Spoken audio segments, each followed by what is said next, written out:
دوستو ادھر امریکہ اسرائیل لڑ رہے تھے اور ادھر بہت بڑا کام ہو گیا۔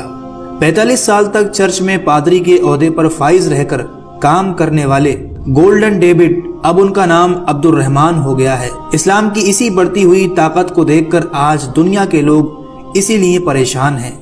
ایک طرف کوششیں جاری ہیں کہ اسلام اور اسلام کے ماننے والوں کو پوری طرح سے ختم کر دیا جائے یا اس رول کو ختم کر دیا جائے جو ان کی آنکھوں میں چبھتا ہے، لیکن اسلام تو قیامت تک رہنے والا مذہب ہے۔ ماضی میں دنیا کی بڑی بڑی طاقتوں نے اسے مٹانے کی کوشش کی، لیکن پھر وہیں سے دین اسلام اٹھا جہاں سے انہیں امید بھی نہیں تھی۔ کیسے اس پادری نے اسلام کو قبول کیا، آپ کو اس کی پوری ڈیٹیل بتائیں گے۔ آسٹریلیا کے ایک معروف اور قدیم چرچ میں 45 سال تک بطور ایک پادری کی خدمت انجام دینے والے گولڈن ڈیوڈ نے حق کی تلاش اور روحانی سکون کے سفر کے دوران اسلام کی روشنی کو اپنایا۔ قبول اسلام کے بعد انہوں نے اپنا نام عبد الرحمن رکھا، جس کا مطلب ہے رحمان کا بندہ۔ عبد الرحمن کا یہ سفر ایک ایمان افروز مثال ہے کہ سچائی کی تلاش کسی عمر یا مقام یا پس منظر کی محتاج نہیں ہوتی۔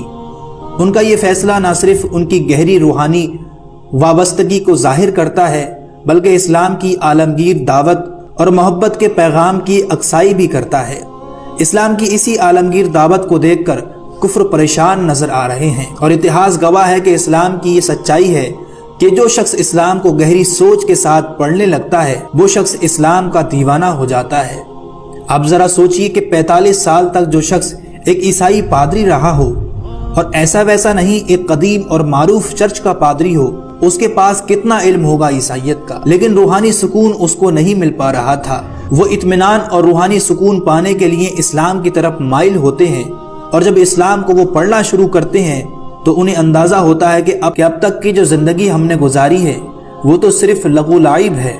حقیقت میں سکون، اطمینان اور دل کی کیفیت یہ اصل میں اسلام میں ہی موجود ہے۔ کوئی پڑھ کر تو دیکھے قرآن کو، کوئی پڑھ کر تو دیکھے نبی کی سیرت کو، تو اسے پتہ چلے گا کہ اسلام کیا ہے، اسلام کے قوانین کیا ہیں، نبی کی زندگی کیا ہے۔